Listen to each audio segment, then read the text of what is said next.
Welcome back, everyone. It's here. And today I've got some r/BestOf for you all. As per usual, I'll be reading you the posts, giving you my opinions, and I hope you do the same down in the comments below. And without further ado, let's jump right into it. Posted by Choice Evidence 1983, and the tagline is, "It dawned on me that he was a wizard." The original poster is you/terrible landlord to me, posted to r/credit score. Landlord opened credit cards in my name and stole my identity to fix the house I rent. I now owe $10,000 and he said he's going to file an eviction on me if I tell the police. Posted August 23rd, 2024. I've been renting from a private landlord for the last 18 months at a decent rate, but the house definitely needs repairs. Back in February, several of the repairs were made, which were a long time coming, but I was alright with it finally getting done. My plan is to buy a house in January, unless I get the job I just applied for in a different city where I'd rent for a year before buying. 2 weeks ago, I received a letter in the mail saying I owed a credit card company nearly $6,000. Since I believed it was fraudulent, I disputed the collection notice in writing well within the 30 days it said I had. Yesterday, I got a call from a different collection agency looking to collect on a credit card debt of almost $4,000. I told them it wasn't mine and they provided me with a little bit of information about the account. It looks like the address on it is my landlord's. This morning I was able to get a statement from the credit card company and it looks like it was open near the end of January, and all of the charges are basically at either Lowe's or fast food places throughout February. I'm working on getting the other statement, but I suspect they'll show the same thing. When I checked my credit, neither one of them ever showed as having a payment on them. Both addresses show as his address. It's obvious to me he opened credit cards in my name, probably using info from my rental application, and charged everything to my name to fix the house that he owns. I called him and explained that he needs to pay off the cards and that I'm going to file an identity theft report. He admitted he opened the cards in my name, but that I was benefiting from it, house repairs, so I couldn't file a police report. When I told him I absolutely can, he said he'd just start a 30-day eviction process. I can't have an eviction on my record. I wouldn't be able to get a mortgage for years and would probably not be able to rent again for at least 3 to 4 years. I feel like I'm stuck at this point. When I tried saying something to this over text, he just didn't respond. It's like he knows not to put anything in writing. When I spoke with a lawyer friend about it, he said the identity theft is a criminal issue, but the eviction is a civil issue and he could probably go through with it. Too long didn't read, landlord opened credit cards in my name to make repairs to the house he owns. Now he's holding my future hostage with a possible eviction to make sure I don't go to the police. My credit score has dropped to 587. Additional information from OP. Forgot to mention my roommate is out of town, but I texted him about it yesterday. He said he got a weird credit alert in March, he disputed it, and never heard anything else about it. He said he'd look into it when he's back on Monday. Relevant/top comments. Comment 1. Copying this for every identity theft situation I see on here, since it seems to happen a lot. When you know who the person is who stole your identity, this is all the information you can find in this sub and others. 1. Call the police. You're the victim of identity theft, plain and simple. It doesn't matter who did it or what your relationship is to them. They broke the law, now they have to face the consequences of their actions. 2. Freeze your credit. You want to make sure it doesn't happen again. Take the proactive route of freezing your credit. 3. Monitor and track your credit. You need to be alerted if anyone tries opening a line of credit in your name. This gives you a way to do it for free and it shows your credit score. I'll be making sure these links are in the description below. 4. Warn anyone else who might be a victim. This includes family members or anyone else whose social security number might be compromised by theft. 5. Take the police report to the credit bureaus. Give them the report number when you dispute all of the accounts. Most of the time, that will be enough for them to take the accounts off of your credit. It's on the creditors themselves to prove the accounts are legitimately yours and the bureaus aren't going to get in the middle of it. A police report goes a long way in clearing up your credit. Don't take identity theft lying down, even if it's someone close to you. If you let them get away with it, get ready for 5 to 10 years of bad credit. Collection agencies coming after you, lawsuits, etc. You can use your criminal case against your landlord to likely stay in eviction in a civil case. Your best bet is to get a lawyer for your eviction, assuming he even goes through with it.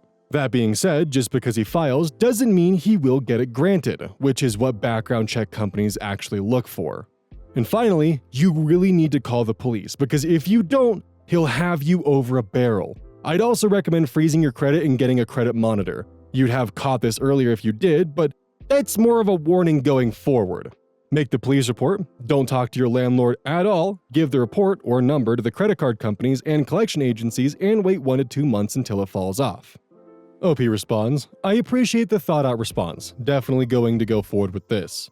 Commenter 2, first file the report. Second, the eviction can be removed if proven it is retaliation. Then there'll be a blackmail charge too. If you can get it recorded or documented, then this could be to your benefit. Note, that may not be legal in some states. The way you check for this is if you have a 2-party or 1-party consent state. Update, March 14th, 2025, 6.5 months later.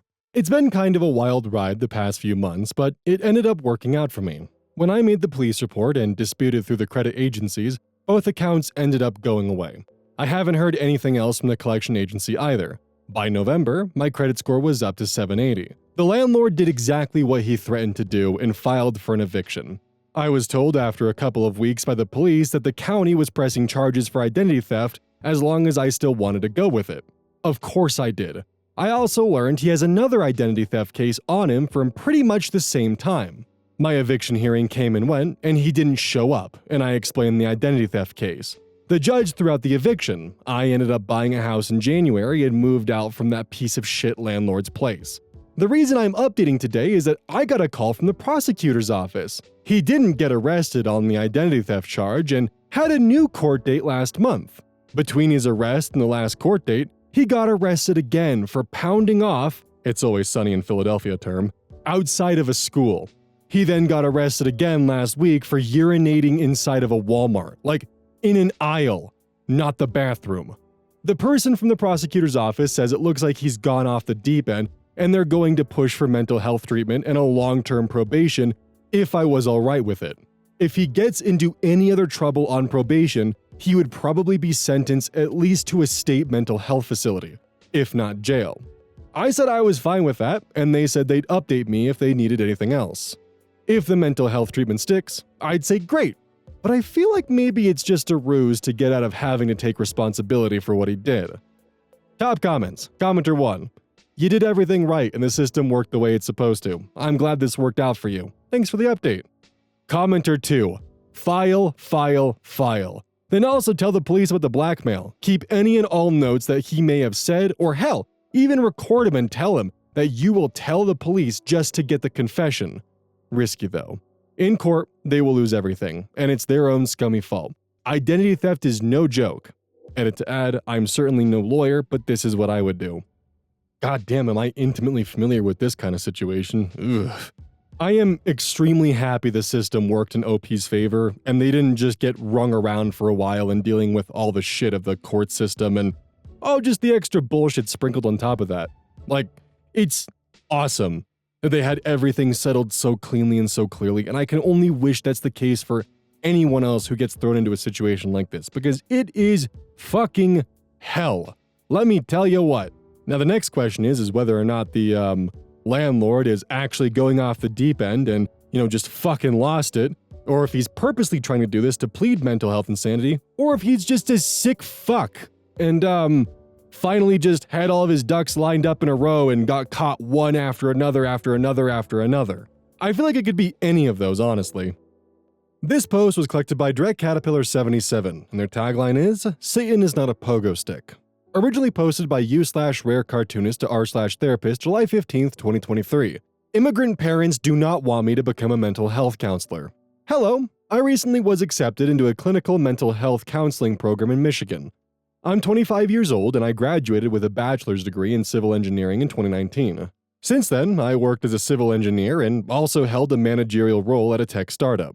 Since I was a child, I have loved helping others and always wanted to become a mental health counselor, but parental and family pressure pushed me towards a STEM career. My end goal is to start my own private practice as a psychotherapist. I'm a male from a South Asian background, so this is a non-traditional path. My family has been against this decision, saying that it is a poor financial decision and starting a private practice is impractical. The program is going to take 2 years if I go full-time through the accelerated path. I want to be able to support a family one day with my career, but the concerns my parents keep pushing have triggered some doubt in me. What if the market in my area is oversaturated? I have interviewed some mental health counselors that are making about $30K a year, even with a master's degree. I'm not afraid to work hard to build my career. After I graduated college, I didn't mind working 80 hours a week, working 2 full-time jobs to build my future. Is the future as bleak as my family is making it seem, or is this their immigrant survival instincts coming out? Can anyone talk about their journey of starting a private practice? Any advice would be greatly appreciated. Here's my program if anyone wants to take a look, and it's a link to oakland.edu. Update, August 23rd, 2023. Hey guys, I posted here a few weeks ago and wanted to give an update. Background, my immigrant parents aren't too happy with me going to graduate school to become a psychotherapist. I did my bachelor's in civil engineering, but it was never what I wanted to do. They told me I was going to be limited to $30K a year forever with significant student loans. Update, I wanted to better understand if my parents were being irrational or if this was the brutal reality of mental health in the United States. My parents told me that they knew of a therapist who finished his grad school and is now on the brink of being homeless. His private practice was not panning out and he couldn't find any clients. I wanted to understand how common this was, so I reached out to a lot of therapists to understand their journey. I sent DMs to people in the subreddit and, in person, to practitioners near me. Thank you all for being so open and transparent with me. I interviewed about 50 therapists working across different states and sectors. I asked about their life after grad school, what regrets they had, compensation history, and if they knew of any horror stories. The general lessons I learned were: 1. There were very few therapists that were at the $30K point. The only ones I could find were those who opted to work in the CHM/nonprofits. It's challenging to get compensated appropriately there since the budget is so tight. 2. The most difficult time in most therapists' careers is the first 2 years after grad school, while you have a limited license. This time needs to be treated like a residency. The wages differ by state/focus, but the average during this time is $55K. 3. Once you have a full license, your wages drastically go up. Once again, the figures vary. The general average at a group practice at this stage was $90K to $120K. I also spoke to many people who started a private practice at this stage. This removes a lot of bureaucracy and paperwork, but puts finding bureaucracy and management on your shoulders. Many of those people were making about $180K, usually with 25 clients a week and $150 a session. I met a few who worked less because they wanted to focus on a different project or spend more time with their families. I also met a few experienced therapists who were charging $250 a session due to their niche and had 40 clients a week. Talking to everyone removed a lot of my anxiety. My parents weren't convinced, so they told me to meet up with a therapist that was a family friend. I decided to go meet him. I was quite confused at how this person's experience could be so different from all the people I had interviewed. I went to his office and first saw a sign that said, "Metaphysical Minister." A bit confused, I knocked and entered his office. I saw some abstract paintings and an array of crystals on his desk. I told him I liked his rocks, and he started to tell me about the energy/healing powers of gems. My confusion grew. I sat with him and asked about his journey. He told me he was trained in the Caribbean to help people. I asked him if he was a therapist, and he told me no, but that he's an ordained minister, so he could technically do counseling. The blood left my face. I asked him again to explain what kind of degree he had. He told me again he was a trained metaphysical minister. Note: metaphysics is defined as an idea, doctrine, or posited reality outside of human sense perception. I asked him, are you allowed to be called a therapist? Is there any regulatory board over you?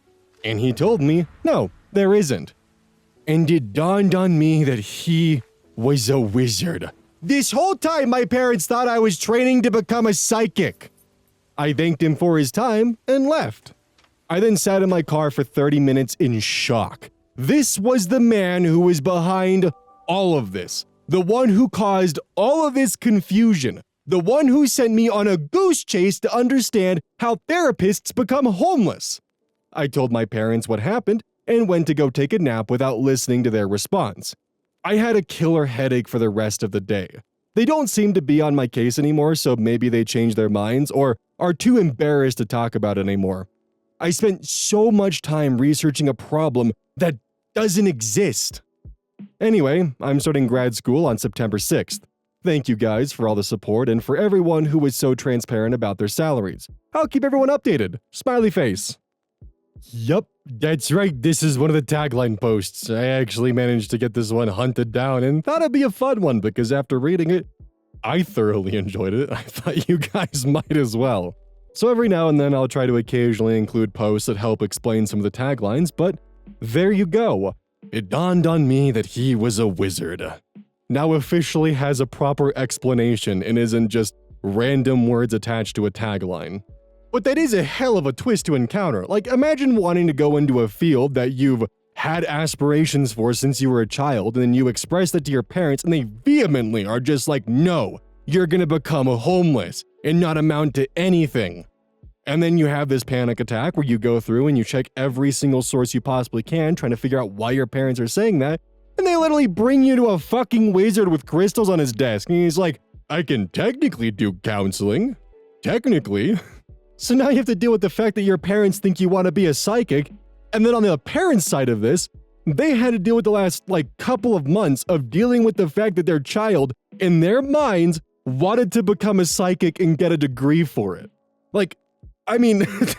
Do imagine being in the parents' shoes here, and your child graduates as a civil engineer, they have a successful tech startup business, and they go to you and say, I want to drop everything and go to school to become a psychic. Yeah, you'd be like, I don't think you should do that. Let's maybe pump the brakes there a little bit. Hosted by Direct Caterpillar 77, and their tagline is, of course, Satan is not a pogo stick. The original OP is u/anti-babysitter, and this was originally posted to r/relationships. Posted March 15th, 2015. I, 17 female, need advice on how to tell my aunt, 30s female, that I cannot babysit her daughter any longer. This might get long and be semi-ranty, so skip to the bottom for a too long didn't read. Anyways, this year I'm a junior in high school. I was looking for a job that wouldn't be too stressful / take up too much time, but still allow me to save up for a car. Currently, I have a full schedule and I'm taking an online college course. My aunt contacted me a few weeks into the school year asking if I could babysit her 7-year-old daughter for varying hours after school. She said depending on how many hours I worked, she would pay me from $50 to $100 a week. I thought that was fine. It was only after school for a few hours, etc. My aunt lives in the same town as me, so I just rode the bus home with her daughter. For the first few weeks, it was fine. She paid consistently, she was nice, etc. I do not really like the kid, I don't really connect with kids well, but I didn't think it would be too much of an issue since I'm not trying to raise it. However, the kid is honestly one of the worst behaved kids I have ever met. Around her mom, she acts like an angel. Around me? Oh, not so much. Some incidents include running away when I wouldn't let her eat a can of frosting, faking an asthma attack and pretending not to know where her inhaler was, so I called her mom and almost 911. And throwing / breaking things such as glass when she gets angry. Then her mom increases the hours that I'm working, but not the pay. Currently I work from 3 p.m. to 10 p.m. every day and get paid $50 a week. I've tried explaining that I refuse to work 25 to 35 hours a week for $50. Whenever I say this, she gets really upset and even cried once about how she can't afford to pay me more.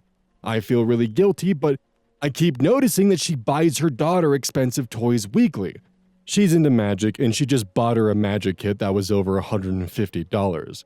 Whenever I bring up these things, she says that no one will watch her kid. She'll have to lose her job, etc., etc. My grades are suffering because I am primarily honors / AP classes and I don't have the time to do homework or even study for my SATs / ACTs because my aunt does not let me do homework while I'm with her daughter. She says I can't focus on her daughter and the work at the same time. So I get home, do my work until 1 a.m. usually, and then wake up at 6. My junior year is incredibly important. She has even started asking for me to work on weekends, which I can't even spend time with friends because I'm catching up on a week's worth of work. Next, every time I ask for a day off, she loses it. I've been planning a trip to Europe with my school for about a year now. I told her about it when I first started working for her, and it's happening in a few weeks. Last week, she told me I couldn't go because she needed someone to babysit her daughter. She explicitly told me I couldn't go. She didn't ask if I would skip it. She said I couldn't. I explained it was fully paid for and non-refundable, and an experience I do not want to miss out on. And she started crying and screaming at how inconsiderate I am, how she's going to have to take a week off of work, lose her job, etc. I'm honestly baffled at this, considering I told her in September. Her 21-year-old son also lives at home and does not have a job or go to school. I'm wondering why he can't watch her for a week, or really at all. When I asked her why her son couldn't watch her, she said he was getting a job. This was in January. He still does not have a job. Now, on to the real problem. She has assumed, without consulting me, that I will be working for her from 6 a.m. to 10 p.m. every day during the summer and then continue the schedule I have now onto my senior year. I have not even managed to save up enough for a decent car because she doesn't pay well, and I am definitely not going to continue this. I have resigned to do it until my junior year ends, but that's it. This summer, I am doing a range of programs for pre-college and try-a-major type programs. I will be busy. In my senior year, I am taking an online high school class as well as 2 college classes outside of school. I will simply not have the time nor energy to deal with this woman and her child any longer. My question is this: how can I get out of this? I want to tell her way ahead of time so that she doesn't have more leverage to guilt trip me about when the time comes for me to stop working for her. I have brought this up once before, and she yelled at me and claimed I was trying to get her to lose her job because she will have no one to watch her daughter. I don't know how to get out of this without being guilt-tripped. It is not my responsibility to care for her daughter for the year, when I took this as a casual after-school job. Too long didn't read. I started babysitting my aunt's daughter under the guise it would be a few hours after school each day. It is upwards to 25 to 35 hours a week with very little pay. It is extremely stressful and is causing my ability to do schoolwork to decline. She guilt trips me every time I try to get more pay, and I don't know how to quit this job once and for all because she says I'm going to make her lose her job if I don't babysit her daughter. Please, give me advice on how to approach this and how to put my foot down. I have never been good at confrontation, but I cannot handle this for another year.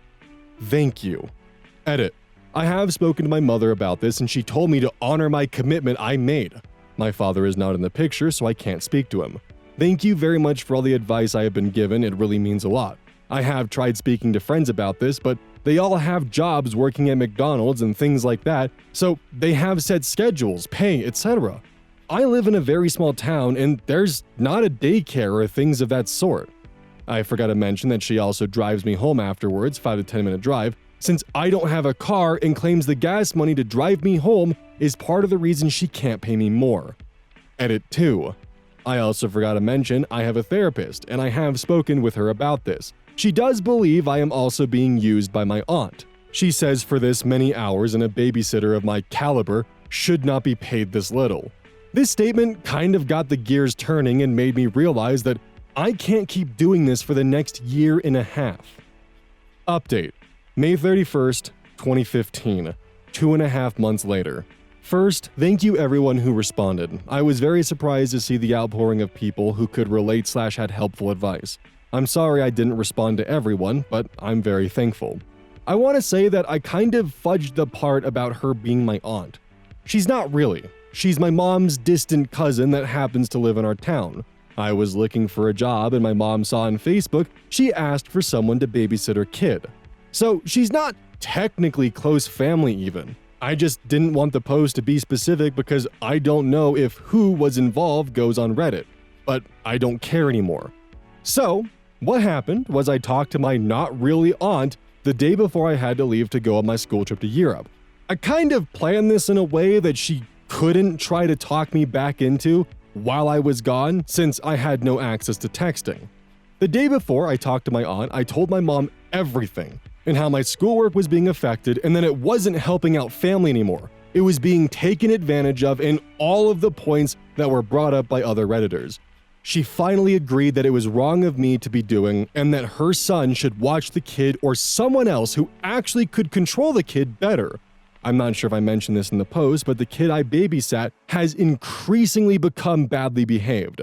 One day, I dyed my hair brown and she said, "Why would you do that? You look like a fucking monster." As an example. So, onto the drama. When my not really aunt dropped me off at my house, I stayed in the car so I could talk to her, and I said that I would be unable to continue watching the kid when I returned from school. She immediately tried to say that that wasn't possible. She doesn't have anyone else, etc. I touched on a few points such as, my grades are failing, I'm taking a college class and finals are coming up, I need to study. I cannot control her kid well enough anymore. The kid wasn't in the car during this conversation, her brother was watching her at the time. I am not being paid enough. She tried to convince me at this point she would pay me more soon. I told her I didn't want more money, I just didn't want to babysit anymore. I told her to look for other babysitters. I told her to go to care.com. I always see the commercials. I figured I might as well try something. At the end of it all, she basically told me that if I wasn't there to babysit the Monday I got back, then she would be extremely disappointed and called me selfish and said that I didn't care for family. At this point, I was kind of annoyed and I just got out of the car and went inside. I asked my mom to go talk to her because I kind of figured she wouldn't take me seriously. My mom lied to her and said that I could no longer work, like it was a punishment, because my grades were failing. She got pretty irritated and made a remark about how I wasn't adult enough to handle working and schoolwork at the same time. And that made my mom pretty mad and they got in a fight about it. I'm glad my mom stood up for me though. Anyways, after that things seemed okay. I got back and didn't go to babysit. There was a few texts like, "Maybe next year you could help again." And I was just thinking, nope. I waited a while to post this in case something else happened, but the most that's happened is her asking if I could watch her kid for a day or something like that. I never respond because I don't want to incite anything. All in all, I've done my college classes, I'm going to be a senior soon, and maybe next year I can find a real job that I actually enjoy and get paid for. Too long didn't read, my mom told her I was unable to work anymore because my grades were failing, and they got in a fight. But I no longer have to babysit. I don't even know what to do with all this free time. Honestly, first thing I want to say is I can't even imagine being in OP's shoes of essentially having a full-time 40-hour-week job every fucking day, 7 days a week, on top of having school, preparing for college, trying to get homework done, and only getting paid $50 from it while you're being guilt-tripped and manipulated by a family close friend essentially. Like OP was essentially getting paid $1.25 an hour, if that. And at every turn was met with resistance and guilt-tripping by their aunt. Like, this is a hellscape to be in, and I know that this was a decade ago at this point in time, but the reason why I thought this one would be a good one to cover is more of just for incoming parents who might be dealing with a child who's currently working for a family friend and, they're seeming a little bit off about their work schedule and you think something might be up. It might be a good idea to have a conversation with them and see if their job is directly affecting their schoolwork or, their potential career aspects. Because at the end of the day, a short-time job really should not get in the way of their future career aspects. And on top of that, if you're like a student or a high schooler who's watching this channel, like I've been there, I've dealt with jobs that consume a ton of time, and don't be afraid to take a step away from a job if you feel like it's pulling away from your schoolwork. Like, trust me. It's better to make sure you're able to have your focuses in place and prioritize your time than trying to juggle 500 baskets at once. Start by seeing if you can take a few less hours to make more time in your week. That would be my first recommendation at least. But yeah, this is a nightmare scenario from a decade ago, and there are so many things I can list off, like from OP not being allowed to do her homework, from OP being stiffed at every corner, to the aunt essentially realizing she has a better chance of taking advantage of a high schooler than she does her own 21-year-old son who's probably more apt to put his foot down and, not deal with this kind of bullshit because he is an adult who can just say no, to just the aunt's general controlling behavior and trying to essentially tell the child what she can and can't do. Like imagine being 17 and trying to babysit for like a family friend, and then when you need more time to do schoolwork, you're hit with, If you make me take time off, I'm going to lose my job. Which that means if my family doesn't have a job, then they're going to be homeless. Do you want to make my family homeless? That's essentially the kind of threat that OP was dealing with, and that shit sucks. That's a lot of weight to put on someone's shoulders. I'm also very disappointed in OP's mother that during the course of a school year, they didn't once understand or maybe have a bit of a red flag raised when their child was gone until 10 p.m. every night, would be up until 1 a.m., and then back up for school every single day without break, and was only being paid $50 a week. Like, that is a massive bag fumble on the mom's part there, because she should have noticed that from week fucking 1, the moment that shit started getting that outrageous. I know that it slowly spiraled into it being 10 p.m., but the moment that it was later than 8, there should have been a conversation in place. Don't forget, this is brought to you by GamerSupps. Use code ODDS at checkout. It's basically a caffeine powder that you put in your water, and I actually really like it. I use this on a daily basis. Don't forget that every purchase you make using code ODDS directly supports the channel. And if you want a personal recommendation from me, I would either recommend the Soda Pressing Pear or Dragon Fruit Punch. Those two are currently my favorite flavors. And as a note, once we sell a certain amount of stuff, I get my own flavor and my own cup, and you all know I'm gonna choose some degenerate shit that's gonna make their PR team squirm. My goal is to make them regret partnering with me. So please, use code ODDS at checkout to make my dream come true of making a PR team squirm.